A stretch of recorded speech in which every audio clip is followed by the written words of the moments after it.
The investigation into the cause of the fire that has devastated Tongariro over the past 3 days is focusing on an area of State Highway 47. Fern's investigators say they've received a lot of information from the public, but they're asking for dashcam footage of cars that drove through the area on Saturday afternoon. Firefighters will stay at the fireground over the coming days to attack hotspots, and the rāhui will remain on the Tongariro Crossing until Monday. Adam Hollingworth reports. Investigators want dashcam footage from anyone who travelled down State Highway 47 between the intersections with State Highway 4 and 46 between 1 and 4 p.m. on Saturday.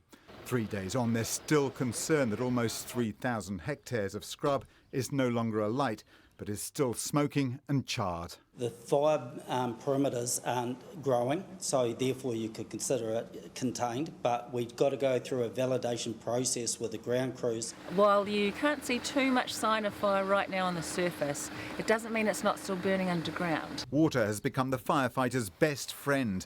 But the key thing has been the rain, especially with the runoff from the mountains. That runoff is running into the fireground and really helping us get control of this fire. Diggers are hard at it in the rugged terrain of the fireground, creating fire breaks under the watchful eye of Ngāti Hikairo ki Tongariro, the local hapu. He said, go and do your job and put the fire breaks in. We want you to be as light as possible.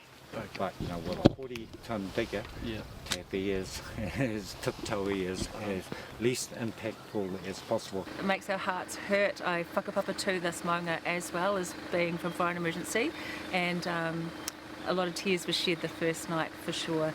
It's a privilege for me to be part of the response, to be able to help to respond to the incident initially, and will be part of the restorative part of it as well. DOC has released more details about the significant impact on biodiversity. The at-risk declining matata or fern bird is known to live in the area and is not a strong flyer. But the biggest impacts on plants and insects. These include the threatened nationally vulnerable swamp leek orchid. The short-horned grasshopper is also a concern, as is the North Island boulder copper butterfly. Brown kiwi in the Tongariro Kiwi Sanctuary was saved through the efforts of firefighters and the direction of the wind. DOC now says it will conduct a formal investigation. We're starting to get offers flooding in from specialist ecologists from all over the country keen to help, and so we will take the time to document it, study it, and be able to clearly articulate it. And when I say environmental impact assessment, I mean not only recreation and ecological impacts, but also the cultural impacts. Tourists have mostly disappeared for now.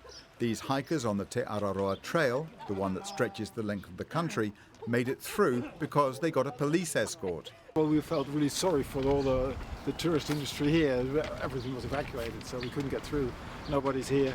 A lot of revenue loss, so it's good. We hope they open up soon to get the season started.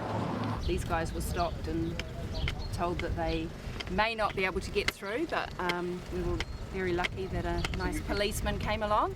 Oh, definitely. We'll have some stories to tell. Ngāti Hikairo ki Tongariro has given more details of its 10-year restorative rāhui, saying it's not about prohibition. But this is not about politics. This is about people coming together to make a beacon of hope that shines throughout Aotearoa and the world. Working together, authorities want to open up as soon as it's safe, but they also want to get the restoration right.